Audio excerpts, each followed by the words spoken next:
आखिर में हम सबके बहुत मशकूर हैं, रोशनी के मशकूर हैं, जिन्होंने रोशनी के साथ ताउन किया प्लॉट देने में, आगे की उसमें उन सब के भी हम मशकूर हैं कि बच्चा चाहे रोशनी के तरफ से अपने माँ बाप से मिले या सिंध चाइल्ड प्रोटेक्शन अथॉरिटी के तौर पे मिले, हम सब एक ही हैं, हम सब पाकिस्तानी हैं और हमें इसी तरह काम करना है। बहुत शुक्रिया। जिनका बच्चा खो जाता है, जिनका बच्चा जो मिसिंग चाइल्ड, जिसका बच्चा खो जाता है, उसको उसकी तकलीफ का एहसास होता है। और जो ऑर्गेनाइजेशन इस सिलसिले में काम करती है वो बड़े फ़ख्र की बात है कि वो ऐसे नेक काम में अपना हिस्सा शामिल कर रही है जिससे इंशाल्लाह उसको दुनिया और आखिरत दोनों में फ़ायदा होगा। वालिदैन के लिए बच्चा उसकी बहुत बड़ी नेमत होता है। वो खो जाता है, वो भिखारी बन जाता है, वो एक मैकेनिक बन जाता है, ये माशरे के लिए कोई अच्छा नेक शगुन नहीं है। बच्चा किसी का भी हो, गरीब का हो या अमीर का हो, गरीब का बच्चा भी जब खो जाता है तो हमारा फ़र्ज़ बनता है कि हम उसको ढूंढें। अगर नहीं मिलता तो हम उसको शेल्टर दें, शेल्टर देकर उसको अच्छा खाना खिलाएं, उसको अच्छी तालीम दें। देखिए, बात यह है कि इतने अफसोस का मकाम है कि क्या वजूहात बन रही हैं। ये देखना है कि मोहल्ले का कोई भी शख्स एक 6 साल 7 साल 8 साल की बच्ची के साथ या बच्चे के साथ जुल्म करता है, उसका गला दबा देता है, गर्दन तोड़ देता है। अभी उसका जनाजा लेके आगे बढ़े थे कि उसी मोहल्ले से 2 केस और सामने आ गए। एक बच्ची 3 दिन पहले से गायब थी और एक बच्चा जो था वो सुबह ही गायब हो गया था। मतलब ये पोजीशन इस वक्त छोटे इलाकों में चल रही है। मस्जिद से ऐलान होता है, उसके अंदर जो शख्स ऐलान कर रहा है वो ऐलान करते हुए अटक जाता है कि मैं ऐलान में क्या बोलूं कि भाई ज़फ़र अब्बास साहब का बच्चा कैसे मर गया, ज़फ़र अब्बास के बच्चे के साथ क्या हुआ, वो ऐलान में अटक गया। मतलब उस फैमिली के लिए कितनी मुश्किलात हैं। बहुत सारे इदारे हैं जो फलाही काम करते हैं और ये हमारे मुल्क की एक शनाख्त भी है दुनिया भर में। हमारे यहाँ बहुत सारी ख़राबियाँ भी होंगी, माशरे में बुराइयाँ भी होंगी। पाकिस्तान का नाम दुनिया में बुरे हवालों से भी शायद जाना जाता होगा, लेकिन दुनिया भर में सबसे ज़्यादा जो फलाही काम होते हैं और जो कौम सबसे ज़्यादा फलाह पे पैसे देती है, इमदाद देती है, डोनेट करती है, वो पाकिस्तानी कौम है। और ये मेरा ख्याल है कि एक ऐसा एजाज़ है जो शायद हमसे बहुत अमीर अमीर ममालिक दुनिया में मौजूद हैं, लेकिन पाकिस्तान इनमें सबसे आगे है। यहाँ जितने दोस्त हमारे सामने आए, सैलानी हो, JDC हो या और बहुत सारे इदारे हैं जो शहर में काम करते हैं, मुल्क के मुख्तलिफ़ इलाकों में काम कर रहे हैं, उनकी अपनी अपनी काविशें और अपना अपना नाम है और अपने हिस्से का शायद जितना उनका रोल बनता है पाकिस्तान के माशरे में, उससे ज़्यादा वो अपना किरदार अदा कर रहे हैं। और इसी वजह से शायद बहुत सारे ऐसे लोग या बहुत सारी ऐसी फैमिलीज़ जिनका सर्वाइवल आमतौर पे शायद महंगाई के दिनों में बहुत मुश्किल हो जाता है, लेकिन इन फलाही इदारों की मदद से वो अपनी एक इज़्ज़त की ज़िंदगी गुजार लेते हैं। तो जहाँ हम आज इस ग्राउंड ब्रेकिंग सेरेमनी में खड़े हैं, यकीनन इसमें हुकूमत की सबसे पहली ज़िम्मेदारी है कि ये तमाम इश्यूज़, तमाम जो मसाइल हैं उसको हल करने में हुकूमत आगे बढ़े और काम करे, जो कोशिश भी कर रहे हैं। लेकिन ज़ाहिर है कि मसाइल जब ज़्यादा बढ़ जाते हैं, हुकूमतों के पास वसाइल कम होते हैं, तो फिर इस किस्म के फलाही इदारों की मदद की ज़रूरत हमें पड़ती है।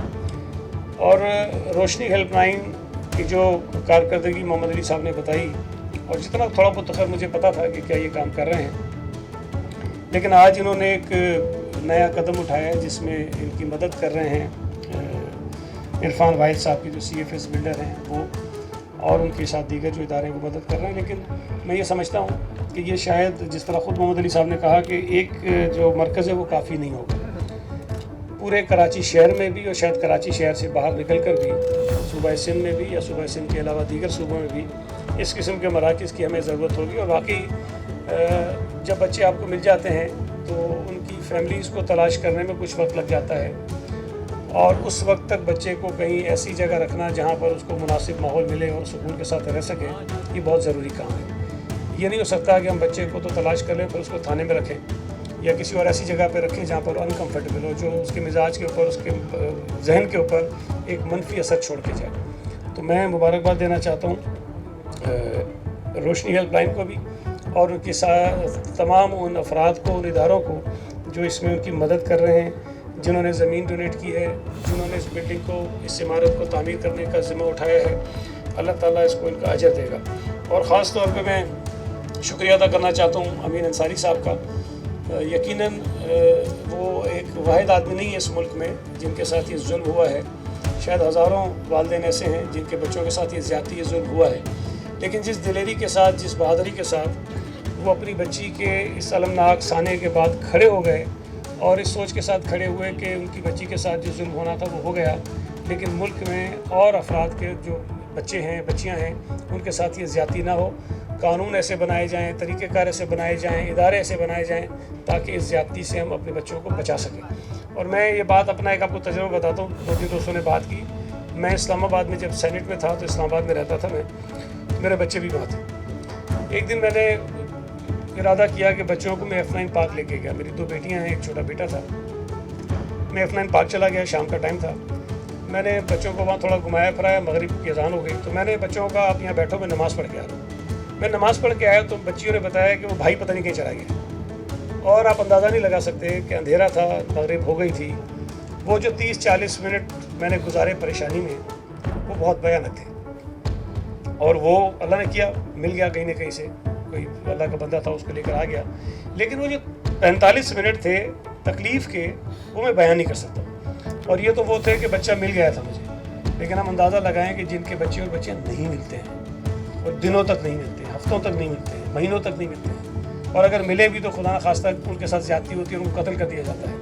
उन वालिदैन के ऊपर क्या गुजरती होगी। ये एक ऐसा दर्द है जो वही समझ सकते हैं, वही महसूस करते हैं जिनके साथ ये वाक़यात हुए होते हैं। हमें अगर इन वाक़यात से अपने आप को बचाना है तो मैं ये समझता हूँ कि सिर्फ ये इदारे, सिर्फ पुलिस की कारकर्दगी या हुकूमत की जिम्मेदारियाँ काफ़ी नहीं हैं। हमें मुआशरे के अंदर पैदा होने वाली ये सोच, ये जो जहन में चीज़ें पैदा होती हैं जिसकी वजह से ये जो लोग ये जुर्म करने पर मजबूर होते हैं, मजबूर क्या होते हैं, जिसकी तरफ ये राग़िब हो जाते हैं, हमें उसकी तलाश करके उसको ख़त्म करना होगा। हम बाज़ औक़ात ऐसी बातें करने से घबराते हैं और शायद हमारे मुआशरे में कुछ लोग हमें फिर रोकते हैं कि ये बातें नहीं की जानी चाहिए। हमें अपने बच्चों को ये आगाही देनी चाहिए। हम सोचते हैं कि छोटे बच्चे, हम उनको कैसे बताएं कि जिनसी ज़्यादती क्या होती है। आप नहीं बताएंगे, उनको नहीं पता चलेगा और ये होता रहेगा। हमें अपने बच्चों को बताना चाहिए कि इसके, अगर कोई आपको कहीं बहला फुसला कर लेके जाना चाहता है तो मत जाए उसके साथ। तो ये बीच में कैंपेन चली भी थी, जब ज़ैनब का वाक़या हुआ तो बहुत सी कैंपेन चली कि हम बच्चों को आगाह करें, आगाही दें, ताकि उन्हें पता हो कि अगर कोई बच्ची 3 साल की है, 4 साल की है, 5 साल की है, 6 साल की है, कोई शख्स आता है उसको बहला फुसला कर ले जाता है तो वो किस तरह से रिएक्ट करे उसमें। ये बहुत ज़रूरी काम है। उसके बगैर मैं समझता हूँ कि शायद ये मुश्किल, मतलब ये मुमकिन नहीं है कि आप बच्चों को हर चीज़ इस तरह बताएं कि कोई शख्स आए, उनको टॉफ़ी दे, कोई और बहाना करे, मोटरसाइकिल पे बिठा दे, गाड़ी में बिठा दे, बच्चे चले जाते हैं। ये बड़ा मुश्किल काम होता है कि आप उनको बताएं कि किसी के साथ नहीं जाना। तो इसके लिए हमें अपनी जो सोच है उसको थोड़ा सा तब्दील करना होगा और थोड़ा सा खोलना होगा हमें अपने दिमाग को। हम अपने आप को आदी बनाएं कि जो बातें हम माशरे में करते हुए घबराते हैं वो बातें हमें करनी चाहिए। जब तक हम खुलकर बात नहीं करेंगे तब तक हम इन जराइम में कमी नहीं ला सकते हैं। हर दिन में जो है वो हज़ारों बच्चे इस मुल्क में पैदा होते हैं और वो अपनी उम्र के उस हद तक पहुँचने में उनको 17-18 साल लगते हैं, जब उनको समझ आ जाए, अकल आ जाए कि ये दुनिया में बुराइयाँ क्यों हो रही हैं। उससे पहले हमें बताना चाहिए। तो मैं ये समझता हूँ कि यहाँ जो इदारे अपना काम कर रहे हैं वो सब अपनी जगह है, लेकिन इसमें उलमाए कराम को, यहाँ स्कूल्स में पढ़ाने वाले टीचर्स को, कॉलेजेस में पढ़ाने वाले टीचर्स को, जो हमारे और बहुत सारे ऐसे इदारे हैं जिनके आप बच्चों के साथ किसी न किसी तरह का कोई राब्ता या रब्त होता है, उन सबको बच्चों को आगाही देने के लिए इक़दाम करने चाहिए। और उसके बगैर हम शायद अपने बच्चों को इन चीज़ों से नहीं रोक सकेंगे।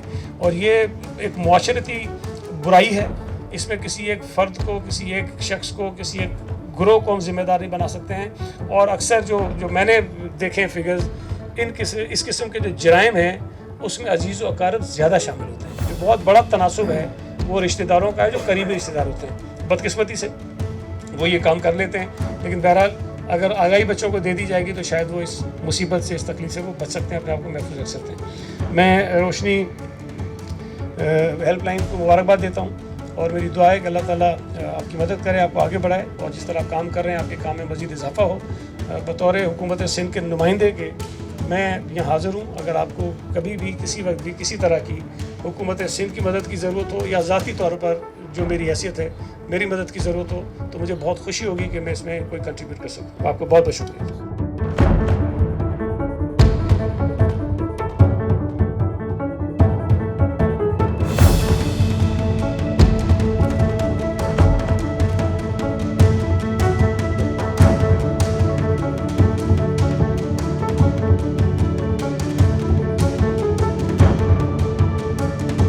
शख्स किसी बच्चे का गला दबा के मार देगा। अभी कल रात में मेरे पास फ़ोन आया एक हमारे दोस्त ने कि एक बच्चे की लाश मिली है नाले में से 4 महीने बाद। अब उस बच्चे की लाश का DNA करना है ताकि उस फैमिली की शिनाख्त हो जाए। फैमिली घबरा रही है कि हाँ शायद बच्चा है शायद नहीं है। जो शख्स ये बर्बरियत कर रहा है तो उसको फांसी होनी चाहिए ना, उसको नामर्द करके आप क्या करेंगे? उसने तो किसी का बच्चा मार दिया है, उसने इतना बड़ा जुर्म कर दिया, इतना जुल्म कर दिया। फैमिलीज अपने बच्चे की लाश लेके ढूंढ रही हैं, हम DNA कहाँ से कराएं? तो बात यह है कि इस जुर्म की सज़ा होनी चाहिए और इबरतनाक सज़ा होनी चाहिए ताकि ये सिलसिला अब रुक जाए। बहुत ज़्यादा जब जहाँ बैठे हैं किसी इलाके में ये खबर आ रही होती है किसी का बच्चा गुम हो गया है, किसी की कचरा कुंडी से लाश मिली है, किसी के कहीं से लाश मिली है, कोई अपने बच्चे को 4 महीने से ढूंढ रहा है, इस सिलसिले को अब रुकना चाहिए। ज़ैनब का एक बहुत हाई प्रोफाइल केस था।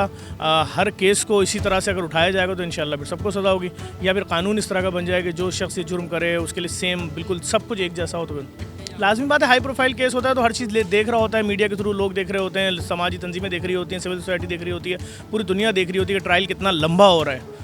तो यही चीज़ जब एक मीडिया पे नहीं आती, हाईलाइट नहीं होती, तो फिर वो आपको पता है सिस्टम सारा क्या होता है क्या नहीं होता। देखिए जी, हमें तो हर महीने कोई 10-12 बच्चे ऐसे हैंडओवर किए जाते हैं पब्लिक की जानिब से कि उनको टेम्परेरी शेल्टर की ज़रूरत होती है। तो टेम्परेरी शेल्टर और प्रॉपर उनकी केयर और फिर प्रॉपर उनको हैंडओवर करना वालिदैन को तलाश करके, ये सिलसिला कहीं भी नहीं था। तो हमने इसी वजह से ये प्रोजेक्ट शुरू किया है और इंशाल्लाह कराची में तो ये ज़रूरत हम पूरी कर देंगे। इसका दूसरा फेज़ ये है कि हम मलीर में भी बनाने जा रहे हैं अब शेल्टर, इंशाल्लाह उसका भी संग बुनियाद जल्दी रखेंगे। तो ये कराची में ऐसे बहुत बड़ी तादाद है जो बच्चों की जो लावारिस मिलते हैं और उनको रखने का कोई हिसाब किताब नहीं है। तो उसको बाकायदा हम हिसाब किताब के अंदर लाएंगे और प्रॉपर SOP के तहत एक सिस्टम के तहत उनको रखेंगे भी और फिर उनको वालिदैन को तलाश करके उनके हवाले भी करेंगे। देखिए जी, गवर्नमेंट, मैं सिर्फ अपने एक इदारे की बात करता हूँ, एक इशू की बात करता हूँ। जो गवर्नमेंट है उसके पास ऐसे 101 इशूज़ हैं जिसको वो हैंडल कर रही हैं, उसको मैनेज कर रही हैं।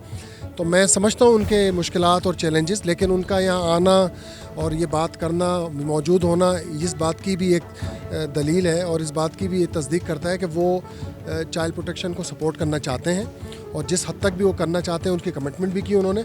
और हम समझते हैं कि गवर्नमेंट का रोल है, उसको हम डिनाई नहीं कर सकते। मैं तमाम मीडिया के जो लोग यहाँ पर मौजूद हैं उन सबको तहे दिल से मुबारकबाद देता हूँ कि उन्होंने इस बड़ी तहम्मुल मिजाजी से और बड़ी ज़बरदस्त तरीके से ये एक बड़ा जो नेकी का काम रोशनी हेल्पलाइन ने जो किया है, इसको बड़ी अच्छी तरह से कवर किया है। तो तमाम मीडिया वालों को बहुत बहुत खुशामदीद और मुबारकबाद। नंबर 2, मैं यहाँ पर मोहम्मद अली भाई, मुराद भाई, ज़फ़र भाई और दीगर लोग जो बैठे हैं उन सबको इस नई जो चीज़ एक बेसिक इशू था उसको हाईलाइट करने के लिए जो इन्होंने टेक्नोलॉजी का भी इस्तेमाल किया है उसके लिए भी तमाम जो इनके साथ इनकी पूरी टीम है जो ये काम कर रही है उन सबको भी बड़ी गर्मजोशी से मुबारकबाद देता हूँ। और GFS की तरफ से जो हमारी ताउन होगा इनका, बिल्कुल हम उसको तहे दिल से और भी मज़ीद ताउन करेंगे। और मैं तमाम मीडिया वालों के सामने ये भी कहता हूँ, जैसे इन्होंने आपकी स्पीच में कहा था कि मलीर में भी ये जगह ढूंढ रहे हैं, तो इंशाल्लाह मैं मुराद भाई को कहूँगा कि हमारे प्रोजेक्ट्स मलीर टाउन रेसिडेंसी में इनको हम जगह देने के लिए बिल्कुल मैं आपके मीडिया के सामने कह रहा हूँ कि मैं उनको जगह ये प्रोवाइड करूँगा। Thank you. देखिए, ये तकरीबन रकबा जो है 600 गज़ के लगभग है और इसकी 3 स्टोरी कंस्ट्रक्शन होगी। ग्राउंड +2 की यहाँ पर ये कंस्ट्रक्शन करेंगे और कंस्ट्रक्शन में भी जो हमारे लिए हम जो ये अगर हमें कहेंगे तो बिल्कुल हम उसमें भी सपोर्ट करने को तैयार हैं। देखिए जी, पहले फेज़ में तो ये होगा कि हमें हर महीने 10-12 बच्चे ऐसे लावारिस हैंडओवर किए जाते हैं जिनके वालिदैन को तलाश करना होता है। तो ज़रूरत इस बात की है कि जब तक वालिदैन ना मिले उनको रखा जाए, वो चाहे 2 दिन हो चाहे 2 महीने हो, हम रखेंगे उसको। और मुस्तकिल वाली बात भी हो तो हम उसके लिए भी वेलकम करेंगे, कोई ऐसा इशू नहीं है। लेकिन इसका बेसिक कॉन्सेप्ट ये है कि जो टेम्परेरी शेल्टर होता है, जो बच्चों के वालिदैन जब तक ना मिले, जब तक हम उनकी केयर करें, उनकी एजुकेशन को देखें, तो वो बेसिक हमारा कॉन्सेप्ट तो ये है। देखिए, तेसरा टाउन और सरदारी टाउन में अभी हमने इरफान भाई के साथ मिलके 600 मरीज़ों का हर महीने फ्री डायलिसिस सेंटर यहाँ पर 5 दिसंबर से खुल दिया है। इस इलाके के मकीनों के लिए OPD बिल्कुल मुफ्त कर दी है। उनकी दवाइयों के लिए भी हमारी मीटिंग चल रही है, इंशाल्लाह जल्द वो भी ऐलान कर देंगे। और मैं आज के इस प्रोग्राम के तवस्सुत से इरफान भाई की मौजूदगी में मोहम्मद अली भाई से गुजारिश करूँगा। देखिए, अभी 4 दिन पहले एक बच्चे की बॉडी मिली है और वो 4 महीने से पानी में डूबा हुआ था नदी नाले में। इस वक्त बड़ी मुश्किल पेश आ रही है उसका DNA कराने के लिए। फैमिली मौजूद है, लेकिन चूंकि 4 महीने बाद बॉडी की कंडीशन आप खुद समझ सकते हैं, ना चेहरा पहचान में आ रहा है, ना शिनाख्त हो रही है, कपड़े जिस्म पे नहीं है, तो कुछ इसके ऊपर भी काम करें, जो बॉडीज़ मिल जाती हैं, गली सड़ी हुई होती हैं, उसको किस तरह शनाख्त किया जाए, उसके डीएनए के लिए क्या प्रोसेस है, फैमिली किसके पास है, उसकी अवेयरनेस में भी आप ही लोग कुछ अगर इसमें देखिए, इसमें एक बड़ा इशू ये है कि हम उस पर भी काम करें। जैसे आपको मैंने बताया अपनी तकरीर में कि हम पुलिस की कैपेसिटी बिल्डिंग पर काम कर रहे हैं, उनकी ट्रेनिंग पर काम कर रहे हैं। जहाँ हम ज़ैनब अलर्ट बिल और दूसरे कवानीन के बारे में उनको बताते तो अब बाकायदा जो मॉडर्न एविडेंस है, फॉरेंसिक है, डीएनए कलेक्शन है, उसके ऊपर भी एक ट्रेनिंग हम बाकायदा हैदराबाद की जो लम्स यूनिवर्सिटी है उनके साथ मिलके और लाहौर की जो लम्स यूनिवर्सिटी उनके साथ मिलके प्रोग्राम स्टार्ट किया जा रहा है कि जब भी क्राइम सीन पे कोई डेड बॉडी मिलती है तो वहाँ से डीएनए और सैंपल्स दीगर जो फॉरेंसिक एविडेंस है उसको किस तरह से कवर करना है, उसको महफूज करना है, क्योंकि इस तरह से कई एविडेंसेस ज़ाया होते हैं और फिर मुलजमान की गिरफ्तारी भी हो जाती है लेकिन फिर वो छूट भी जाता है। तो कोशिश कर रहे हैं कि ये जो गैप है इसको फिल करें। जी, अभी आप बैठे हैं नॉर्थ टाउन रेसिडेंसी फ़ेज़ 1 के प्रोजेक्ट में और यहाँ पर कई सोशल वर्कर ऑलरेडी मौजूद हैं और उनके साथ हम मिलकर यहाँ कई ऐसे काम कर रहे हैं जो लोगों की फलाह व बहबूद के लिए कर रहे हैं। अभी जैसे ज़फ़र भाई ने बताया 5 तारीख को यहाँ फ्री डायलिसिस सेंटर का क़याम होने वाला है, जिसमें तकरीबन 600 लोगों का रोज़ डायलिसिस फ्री होगा। इसी तरह ये हमारा जो प्रोजेक्ट है नॉर्थ टाउन रेसिडेंसी, आप लोग यहाँ आए हैं, आज आप देखिएगा कि ये गेटेड कम्युनिटी है, यहाँ रोड रास्ते पहले से बने हुए हैं, सीवरेज लाइनें मौजूद हैं, पार्क्स, खूबसूरत पार्क्स मौजूद हैं और ये बिल्कुल अब शहर के करीब है।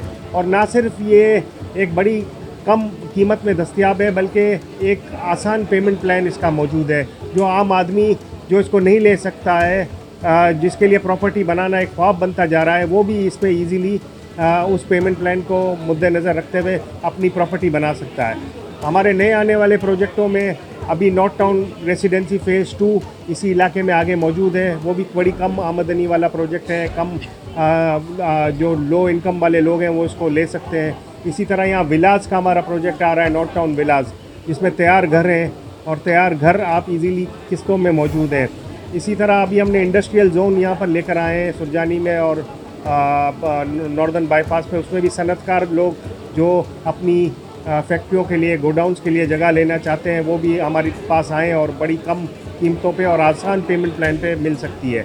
इसी तरह अभी हम कम आमदनी वाले लोग और जो लो इनकम तबके के लिए औरंगी टाउन में प्रोजेक्ट ला रहे हैं, औरंगी टाउन के बिल्कुल औरंगी टाउन के बीच में, तो उसके लिए इंशाल्लाह जल्द मीडिया को बताया जाएगा। नहीं इंशाल्लाह, बस ये अल्लाह ताला का करम है और ये अल्लाह ताला के काम है जो अल्लाह ताला ही करवाते हैं।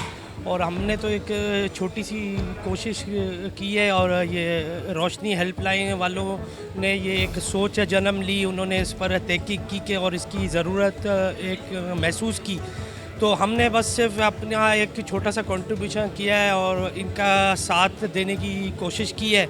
और हम ये दुआ गो हैं कि अल्लाह ताला इनका ये काम में इनको और कामयाबी दे और ये जो इनका एक कॉज़ है ये और अच्छे तरीके से आगे बढ़े और कराची के अलावा दूसरे शहरों में भी ये आगे बढ़े ये काम।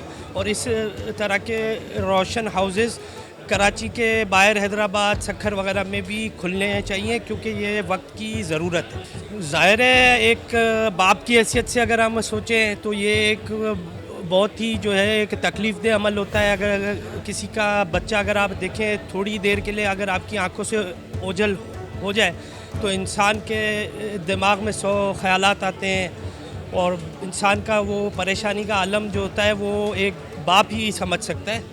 तो बस मेरी दुआ है अल्लाह ताला एक तो सबसे पहले किसी भी वालिदैन को ये वक्त ना दिखाए और अगर ऐसा कभी हो जाए तो इस तरह के जो इदारे हैं रोशनी हेल्पलाइन वाले, जिस तरह से रोशन हाउस का एक इन्होंने इनिशिएटिव लिया है, ये एक बहुत ही खुशाइन कदम है जिसमें बच्चे महफूज भी होंगे और उसके लिए इनको अपने माँ बाप तक पहुँचाने की कोशिश भी की जाएगी। जी बिल्कुल, बस ये अल्लाह ताला का बस करम है। हमने बस एक अपना आपसे जैसे अर्ज़ किया एक छोटा सा हिस्सा डाला है, बाकी बस अल्लाह ताला हमें भी तौफीक दे, हम आगे भी इंशाल्लाह हमसे जो हो सकेगा हम करेंगे।